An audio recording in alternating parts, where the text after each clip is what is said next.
بسم اللہ الرحمن الرحیم۔ السلام علیکم، میں ہوں شہجی اللہ فراست۔ آپ دیکھ رہے ہیں نیشنل اور انٹرنیشنل نیوز پر مشتمل 4 ٹی وی کا خصوصی خبرنامہ دنیا بھر سے، یعنی خبریں آپ کی نظر سے۔ سب سے پہلے ہیڈ لائنز۔ مڈل ایسٹ کے سمندروں میں حوثی حملوں سے ہلچل، انصار اللہ نے کہا امریکہ اور برطانیہ کے جہازوں کو نشانہ بناتے رہیں گے۔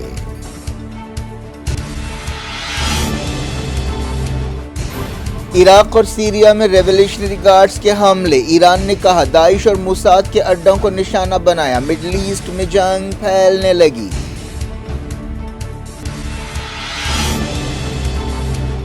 کردستان میں IRGC کے حملے سے عراق ناراض، ایرانی سفیر کو طلب کیا گیا، تہران نے کہا شہیدوں کے خون کے آخری قطرے کا بھی بدلہ لیں گے۔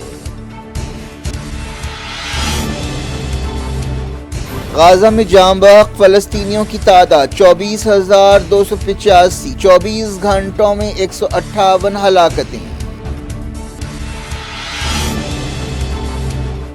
غزہ سے ساؤتھ اسرائیل پر راکٹوں کی بارش، کئی ہفتوں کا سب سے بڑا حملہ، زمینی لڑائی میں IDF کا ایک اور فوجی مرا۔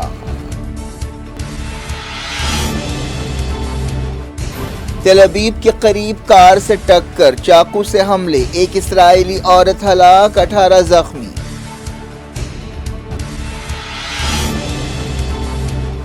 نومبر کے صدارتی الیکشن کے لیے ٹرمپ کی دعوے داری مضبوط، آئیوا میں ریپبلکن پرائمری جیت لی۔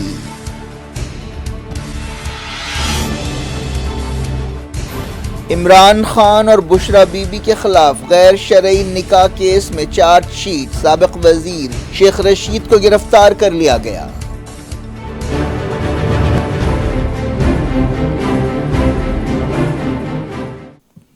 ہیڈ لائنز آپ نے دیکھی، اب خبروں کی تفصیل کی طرف آپ کو لیے چلتے ہیں۔ یمن کے حوثیوں نے ریڈ سی اور خلیج عدن میں امریکی جہازوں پر حملوں کے بعد وارننگ دی ہے کہ برطانیہ اور امریکہ کے جہاز ان کے جائز ٹارگٹس ہوں گے۔ پچھلے جمعے کو امریکہ اور برطانیہ نے حوثیوں کی طاقت کم کرنے کے مقصد سے یمن میں حملے کیے تھے۔ اس کے جواب میں امریکہ کے ڈسٹرائر جہاز پر حملہ کیا گیا اور ایک کمرشل شپ کو بھی نشانہ بنایا گیا۔ حوثیوں نے کہا ہے کہ اب وہ ریڈ سی کے علاقے میں اپنے حملوں کا دائرہ بڑھا رہے ہیں، جس میں امریکی جہاز شامل ہوں گے۔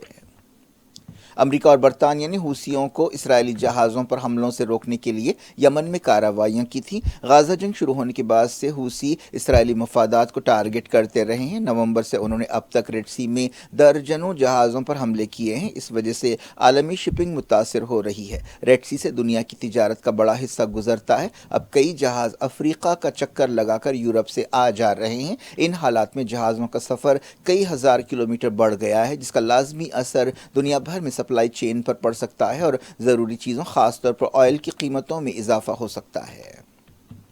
حوثی ترجمان نصر الدین عامر نے کہا ہے کہ اب ہم صرف اس جہاز کو نشانہ نہیں بنائیں گے جو اسرائیل جا رہے ہوں گے، امریکہ سے تعلق ہونا کافی ہوگا۔ انہوں نے کہا کہ امریکہ اپنی سمندری سیکیورٹی سے محروم ہو رہا ہے۔ سعودی عرب 2015 سے حوثیوں کو بے دخل کرنے کے لیے جنگ لڑتا رہا ہے، لیکن اب تک اسے کامیابی حاصل نہیں ہوئی۔ کہا جاتا ہے کہ حوثیوں کو ایران کی تائید حاصل ہے۔ ایک دن پہلے انڈیا کے وزیر خارجہ ایس جے شنکر نے تہران میں ایران کے صدر ابراہیم رئیسی اور وزیر خارجہ حسین عامر عبداللہیان سے ملاقات کرتے ہوئے ریڈ سی میں حوثیوں کے حملوں کا مسئلہ اٹھایا تھا اور کہا تھا کہ اس سے انڈیا کی معاشی اور انرجی سیکیورٹی متاثر ہو رہی ہے۔ حوثیوں کی انصار اللہ تحریک کی پولٹ بیورو کے رکن محمد البقیتی نے کہا ہے کہ اب امریکہ اور برطانیہ کی فوجیں باب المندب سے نہیں گزر سکیں گی۔ انہوں نے کہا کہ یمنی فوجیں اپنی میزائل صلاحیتوں کو بہتر بنا رہی ہیں اور اپنے ہتھیاروں سے دنیا کو چونکا دے گی۔ انہوں نے کہا کہ مزاحمت کے محاذ نے علاقے کا کنٹرول حاصل کر لیا ہے۔ امریکیوں کو یمنیوں کے خلاف اپنی جارحیت پر پچھتانا پڑے گا اور انہیں دھول چاٹنی پڑے گی۔ امریکہ اور برطانیہ نے یمنیوں کے خلاف ایک محاذ بنایا ہے، جن میں بحرین، آسٹریلیا، نیدرلینڈز، کینیڈا بھی شامل ہے۔ جمعے کو امریکہ اور برطانیہ نے یمن میں 3 مقامات پر حملے کیے تھے۔ ان حملوں میں 5 لوگ ہلاک ہوئے اور 6 زخمی ہوئے ہیں۔ برطانیہ کی سمندری تجارت کی تنظیم نے کہا ہے کہ اسے عدن کے قریب جہاز پر حملے کی خبر ملی ہے۔ یمن کے صوبہ البعدہ اور ابیان کے لوگوں نے بتایا کہ انہوں نے حوثی علاقے سے میزائل کو اڑتا ہوا دیکھا۔ برطانیہ کے ادارے نے کہا کہ عدن سے 95 ناٹیکل مائل دور یہ واقعہ پیش آیا۔ یہ میزائل مقامی وقت کے مطابق شام تقریباً 3:55 پر داغا گیا۔ اس سے کچھ گھنٹے پہلے امریکی جہاز پر حملہ کیا گیا تھا۔ ان حالات سے دنیا میں ہلچل مچی ہوئی ہے۔ ایران کے سپریم لیڈر سید علی خامنائی نے غزہ کے فلسطینیوں کی تائید میں یمنیوں کی کوششوں کی تعریف کی ہے۔ مسجدوں کے خطیبوں اور اماموں سے خطاب کرتے ہوئے خامنائی نے کہا کہ فلسطینیوں کی تائید میں یمنیوں کی سمندری مہم قابل تعریف ہے۔ یمنی قوم اور انصار اللہ کی حکومت نے بہترین کام کیا ہے۔ انہوں نے صہیونی نظام کے اہم چینل کو نقصان پہنچایا ہے۔ امریکہ نے یمنیوں کو دھمکی دی لیکن وہ امریکہ سے ڈرتے نہیں ہیں۔ یہ ایک صحیح کام ہے، یہ ایک بہترین جہاد ہے۔ ہم امید کرتے ہیں کہ یہ کوششیں اور سرگرمیاں فتح تک جاری رہیں گی۔ ایران کے ریولیوشنری گارڈز نے کہا ہے کہ انہوں نے عراق کے کردستان علاقے میں اسرائیل کی خفیہ ایجنسی موساد اور سیریا میں داعش کے اڈے پر حملہ کیا ہے۔ ایران کی ریولیوشنری گارڈز نے یہ بھی کہا کہ سیریا میں داعش کے خلاف حملہ کرتے ہوئے پچھلے دنوں ایران میں کیے گئے حملوں کا بدلہ لیا گیا۔ IRGC نے ایک بیان میں کہا کہ جاسوسی کے اڈوں اور ایران کے دشمن دہشت گردوں کو تباہ کرنے کے لیے کل رات بیلسٹک میزائل سے حملے کیے گئے۔ IRGC نے کہا کہ ہم یقین دلاتے ہیں کہ IRGC کے آپریشنز اس وقت تک جاری رہیں گے جب تک ہم اپنے شہیدوں کے خون کے آخری قطرے کا بدلہ نہیں لے لیتے۔ بتایا گیا کہ عراق کے کردستان علاقے کے اربل میں کیے گئے حملے میں کم سے کم 4 لوگ ہلاک ہوئے اور 6 زخمی ہوئے۔ مرنے والوں میں ایک امیر بزنس مین اور اس کے گھر والے بھی شامل ہیں۔ ریولیوشنری گارڈز نے ویڈیو جاری کیا اور عراق اور سیریا میں حملوں کی تفصیلات بتائیں۔ ریولیوشنری گارڈز کی ہوائی شاخ کے کمانڈر عامر زادہ نے کہا کہ نارتھ عراق میں صہیونیوں کے اڈے کو بیلسٹک میزائل سے نشانہ بنایا گیا۔ 4 حملے کرمانشاہ سے اور 7 ایسٹ آذربائیجان سے کیے گئے جو عراق سرحد کے قریب ہے۔ سیریا میں حملے خیبر شکن میزائل سے کیے گئے جو فتح 110 کی نئی شکل ہے۔ IRGC نے کہا کہ وہ دہشت گرد گروپوں کو ان کی شرمناک سرگرمیوں کے لیے سزا دے گی۔ داعش نے جنوری کے شروع میں کرمان میں حملے کرتے ہوئے 90 شہریوں کو ہلاک کیا تھا۔ یہ حملے قاسم سلیمانی کی برسی کے موقع پر کیے گئے تھے۔ اس کے علاوہ پچھلے مہینے ایک پولیس ہیڈ کوارٹر پر حملے میں 11 ایرانی آفیسرز ہلاک ہوئے تھے۔ IRGC نے کہا کہ اس نے ایران میں حالیہ دہشت گرد سرگرمیوں کا جواب دینے کے لیے سیریا میں بھی کارروائیاں کی۔ سیریا کے بعض علاقوں میں اب بھی ISIS یا داعش کے اڈے ہیں، حالانکہ عراق اور سیریا کے بڑے حصے سے داعش کا صفایا کر دیا گیا ہے۔ مڈل ایسٹ کے سمندروں میں حوثیوں کی کارروائیوں کے بعد ایران کے ان حملوں سے مڈل ایسٹ میں تناؤ بڑھ گیا ہے۔ جنگ شروع ہونے کے بعد سے یعنی غزہ کی جنگ شروع ہونے کے بعد سے امریکہ اور اس کے اتحادیوں کو عراق اور سیریا میں درجنوں حملوں کا سامنا کرنا پڑا ہے۔ امریکی صدر جو بائیڈن نے ان حملوں کے لیے ایران سے تعلق رکھنے والے گروپوں کو ذمہ دار ٹھہرایا ہے۔ ایکسپرٹس کا کہنا ہے کہ IRGC نے عراق اور سیریا میں حملے کرتے ہوئے اسرائیل اور امریکہ کو ایک پیغام دیا ہے۔ عراق کے کردستان علاقے کے وزیر اعظم مسعود برزانی نے اربل میں حملے کی مذمت کی ہے اور اسے کردوں کے خلاف جرم قرار دیا ہے۔ ایران نے کہا کہ وہ دوسرے ملکوں کی خود مختاری اور علاقائی سالمیت کی عزت کرتا ہے لیکن وہ اپنی قومی سلامتی کے خطروں کو دور کرنے کے لیے جائز قدم اٹھا رہا ہے۔ عراق میں ایرانی سفیر کو طلب کرتے ہوئے اس بارے میں احتجاج کیا گیا۔ امریکہ نے بھی حملے کی مذمت کی۔ اربل کے گورنر نے اسے دہشت گرد حملہ قرار دیا۔ اسٹیٹ ڈپارٹمنٹ نے واشنگٹن میں کہا کہ یہ غیر ذمہ دارانہ حملہ ہے اور اس سے عراق کا استحکام متاثر ہوگا۔ یہ حملے ایک ایسے وقت ہوئے ہیں جب غزہ جنگ پھیلنے کے اندیشے بڑھتے جا رہے ہیں۔ ایرانی عہدیداروں نے کہا ہے کہ وہ عراق اور سیریا میں اپنے حملے جاری رکھیں گے۔ کردستان کے وزیر اعظم نے کہا کہ ایران کے حملے میں سویلینز ہلاک ہوئے ہیں اور یہ حملہ موساد کے اڈے پر نہیں کیا گیا۔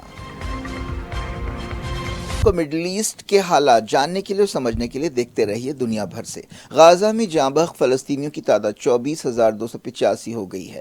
فلسطین انفارمیشن سینٹر نے یہ بات بتائی۔ پچھلے 24 گھنٹوں میں اسرائیلی فوج IDF نے 15 قتل عام کیے۔ ان حملوں میں 158 شہری جاں بحق ہوئے اور 320 سے زیادہ زخمی ہوئے۔ ایسا ڈر ہے کہ کئی لوگ ملبے کے نیچے پھنسے ہوئے ہو سکتے ہیں۔ غزہ کے رفح میں اسرائیلی حملے میں ایک ہی گھر کے 12 لوگ جاں بحق ہو گئے جن میں بچے بھی شامل ہیں۔ 7 اکتوبر کے بعد سے حملوں میں 61,154 فلسطینی غازہ میں زخمی ہوئے ہیں۔ اس کے علاوہ لاکھوں لوگ بے گھر ہوئے ہیں۔ لوگوں کے لیے پانی، کھانا، دوائیں، فیول ملنا مشکل ہو گیا ہے۔ اسرائیل کے حملوں کے ساتھ ساتھ غازہ کی سخت ناکہ بندی پر بھی عمل ہو رہا ہے۔ مغربی کنارے میں تازہ دھاوے کرتے ہوئے اسرائیل نے 35 فلسطینیوں کو گرفتار کر لیا۔ الخلیل یا ہبرون میں 16، جنین میں 6، قلقیلیہ میں 2، رام اللہ میں 11 کو گرفتار کیا گیا۔ ان میں ایک چھوٹا سا بچہ بھی شامل ہے۔ اسرائیل نے 7 اکتوبر کے بعد سے 5,800 سے زیادہ فلسطینیوں کو مغربی کنارے میں گرفتار کیا ہے۔ اسرائیل نے کہا ہے کہ اس نے لبنان میں فوجی آپریشن کیا۔ اس بارے میں زیادہ تفصیلات نہیں بتائی گئیں۔ 7 اکتوبر کے بعد سے حزب اللہ اور IDF میں جھڑپیں ہو رہی ہیں۔ ساؤتھ اسرائیل میں درجنوں راکٹ فائر کیے گئے جس سے دہشت مچ گئی۔ یہ حملے غازہ سے کیے گئے۔ بتایا گیا کہ 50 سے زیادہ راکٹس اسرائیلی شہر نیٹیوٹ میں اور دوسرے مقامات پر داغے گئے۔ بتایا گیا کہ یہ پچھلے کچھ ہفتوں کا سب سے بڑا راکٹ حملہ ہے جو غازہ سے کیا گیا۔ اسرائیلی میڈیا میں اس حملے کی تصدیق کی گئی۔ ٹائمز آف اسرائیل نے کہا کہ غازہ میں لڑائی کے دوران ایک اور اسرائیلی فوجی ہلاک ہوا۔ اس کے ساتھ ہی زمینی لڑائی میں مرنے والے اسرائیلی فوجیوں کی تعداد 190 ہو گئی ہے۔ یہ تعداد ان فوجیوں کے علاوہ ہے جو 7 اکتوبر کے حملوں میں مارے گئے تھے۔ قطر کے وزیر اعظم نے کہا ہے کہ 2 ریاستی حل تک مڈل ایسٹ میں امن قائم نہیں ہو سکتا۔ وزیر اعظم شیخ محمد بن عبد الرحمن ال ثانی نے سوئٹزرلینڈ کے ڈیووس میں تقریر کرتے ہوئے کہا کہ 2 ریاستی حل کے بغیر 7 اکتوبر سے پہلے کی حالت میں واپس لوٹنے کے لیے کوئی جادوئی فارمولا نہیں ہے۔ انہوں نے کہا کہ جنگ کو جلد سے جلد ختم کرنا چاہیے، فلسطینیوں اور اسرائیلی ہوسٹیجز اور قیدیوں کو رہا کرنا چاہیے، مغربی کنارے کی بگڑتی ہوئی صورتحال کو درست کرنا چاہیے۔ انہوں نے کہا کہ مغربی کنارے پر اسرائیل کا قبضہ اتنا ہی برا ہے جتنا غازہ پر ہے۔ انہوں نے اس بات پر افسوس کا اظہار کیا کہ مسئلے کو حل کرنے کے لیے انٹرنیشنل کمیونٹی کچھ بھی نہیں کر رہی ہے۔ تل ابیب کے قریب رانانہ شہر میں کار سے ٹکر کے ایک واقعے میں ایک اسرائیلی عورت ماری گئی اور اس واقعے میں 18 اسرائیلی زخمی بھی ہوئے۔ بتایا گیا کہ 2 فلسطینیوں نے یہ کارروائی کی۔ اس حملے کے دوران چاقو سے حملے بھی کیے گئے۔ غازہ جنگ کے 102 دن پورے ہو گئے ہیں۔ پاکستان کے مفتی اعظم اور شرعی عدالت کے سابق چیف جسٹس تقی عثمانی نے کہا ہے کہ غازہ کے مجاہدین کی مدد تمام نفل عبادتوں سے بہتر ہے۔ انہوں نے کہا کہ مٹھی بھر مجاہدین نے اسرائیل اور اس کے حواریوں کا غرور خاک میں ملا دیا ہے۔ وہ کراچی میں حرمت اقصی کنونشن سے خطاب کر رہے تھے۔ انہوں نے کہا کہ اسرائیل کا منصوبہ مدینے تک پہنچنے کا ہے۔ اگر اسرائیل کامیاب ہو جاتا ہے تو خطے میں کسی ملک کی خیر نہیں ہوگی۔ رشیا کے شہر دورونیز میں یوکرین کے ایک ڈرون حملے کے بعد ایمرجنسی لگا دی گئی ہے۔ اس دوران خارکیو کے کئی دیہاتوں میں حملوں کے بعد لوگوں کو علاقے خالی کرنے کا حکم دیا گیا ہے۔ یوکرین جنگ فروری 2022 سے جاری ہے۔ امریکہ کے سابق صدر ڈونلڈ ٹرمپ نے آئیوا ریاست میں ریپبلکن پارٹی کی صدارتی دوڑ جیت لی ہے۔ اس طرح انہوں نے 2024 میں ریپبلکنز کی طرف سے اپنی دعوے داری کو مضبوط کیا ہے۔ ٹرمپ نے اسے ایک اہم اور خاص کامیابی قرار دیا۔ اس دوران فلوریڈا کے گورنر اینڈی سینٹرز نے یونائیٹڈ نیشنز میں امریکہ کے سابق سفیر نکی ہیلی کو ہرا دیا۔ اس دوران بائیوٹیک صنعت کی ایک اہم شخصیت کاروک رامسوامی دوڑ سے باہر ہو گئے ہیں اور انہوں نے ٹرمپ کی تائید کر دی ہے۔ انہوں نے شروعاتی بحث میں ناکامی کے بعد یہ قدم اٹھایا۔ ریپبلکنز کی طرف سے جو بھی امیدوار بنے گا اس کا مقابلہ ڈیموکریٹک پارٹی کے جو بائیڈن سے ہوگا۔ امریکہ میں اس سال نومبر میں صدارتی الیکشنز ہونے والے ہیں۔ پاکستان میں عمران خان کے اتحادی اور سابق وزیر شیخ رشید کو راولپنڈی سے گرفتار کر لیا گیا ہے۔ ایک کیس میں ضمانت کی درخواست رد کیے جانے کے بعد انہیں گرفتار کیا گیا۔ شیخ رشید کو 11 کیسوں میں ضمانت ملی لیکن ایک کیس میں ان کی ضمانت کی درخواست رد کر دی گئی۔ شیخ رشید نے 9 مئی کو آرمی ہیڈ کوارٹر پر حملے کی مذمت بھی کی ہے لیکن انہیں اس کیس میں گرفتار کیا گیا ہے۔ اس وقت وہ اس سے پہلے عمران خان کی حکومت میں وزیر داخلہ تھے۔ سابق وزیر اعظم عمران خان اور بشرا بی بی کے خلاف غیر شرعی نکاح کے کیس میں چارج شیٹ داخل کی گئی ہے۔ عمران خان اور بشرا بی بی پر الزام ہے کہ انہوں نے بشرا بی بی کی عدت پوری ہونے سے پہلے ہی نکاح کر لیا۔ راولپنڈی کی اڈیالہ جیل میں اس کیس کی سنوائی ہو رہی ہے۔ عمران خان پہلے ہی بعض کیسوں میں جیل میں ہیں۔ لوٹتے ہیں انڈیا۔ مرکزی حکومت نے فلائٹس میں دیری کے مسئلے سے نمٹنے کے لیے ایئرپورٹس میں وار رومز قائم کرنے کا فیصلہ کیا ہے۔ شہری ہوابازی کے وزیر جیوترادتیہ سندھیا نے اس سلسلے میں نئے قاعدوں کا اعلان کیا۔ ایکس پر ایک پوسٹ میں انہوں نے معیاری طریقہ کار SOS جاری کیا تاکہ ایئر لائنز کو مسافروں کی تکلیفیں کم کرنے کے معاملے میں رہنمائی ہو سکے۔ مرکزی حکومت نے ڈیپ فیک کے مسئلے سے نمٹنے کے لیے سخت IT قانون بنانے کا فیصلہ کیا ہے۔ معلوم ہوا کہ 7 سے 8 دنوں میں یہ سخت قاعدے جاری کیے جائیں گے۔ حالیہ عرصے میں ٹیکنالوجی کا استعمال کرتے ہوئے کئی مشہور شخصیتوں کے فرضی ویڈیوز بنائے گئے تھے۔ مدھیہ پردیش کے کونو نیشنل پارک میں نامیبیا سے لائے گئے ایک اور چیتے کی موت ہو گئی۔ 2022 میں ان چیتوں کو لانے کے بعد سے یہ ایسی 10ویں موت ہے۔ ایک بیان میں کہا گیا کہ نامیبیا سے لائے گئے چیتے شوریا کی دن کے 11 بجے موت ہو گئی۔ کیا کچھ ہو رہا ہے آپ کی دنیا میں؟ آخر میں ہیڈ لائنز دنیا بھر سے ایک بار پھر دیکھتے ہیں۔ مڈل ایسٹ کے سمندروں میں حوثی حملوں سے ہلچل۔ انصار اللہ نے کہا امریکہ اور برطانیہ کے جہازوں کو نشانہ بناتے رہیں گے۔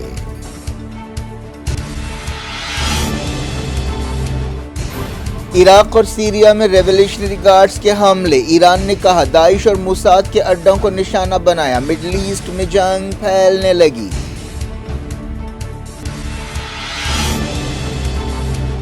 کردستان میں IRGC کے حملے سے عراق ناراض۔ ایرانی سفیر کو طلب کیا گیا۔ تہران نے کہا شہیدوں کے خون کے آخری قطرے کا بھی بدلہ لیں گے۔ غزہ میں جاں بحق فلسطینیوں کی تعداد 24,285، 24 گھنٹوں میں 158 ہلاکتیں۔ غزہ سے ساؤتھ اسرائیل پر راکٹوں کی بارش۔ کئی ہفتوں کا سب سے بڑا حملہ۔ زمینی لڑائی میں IDF کا ایک اور فوجی مرا۔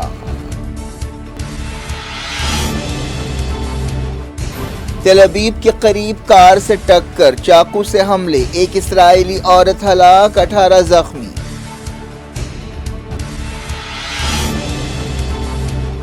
نومبر کے صدارتی الیکشن کے لیے ٹرمپ کی دعوے داری مضبوط۔ آئیوا میں ریپبلکن پرائمری جیت لی۔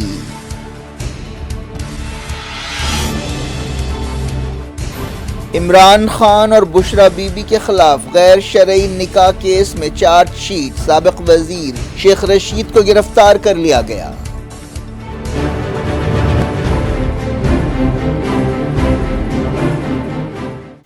یہ تھی آج کی خبریں۔ سب کو دن اجازت اور اپنا بے حد خیال رکھیں۔ اللہ حافظ۔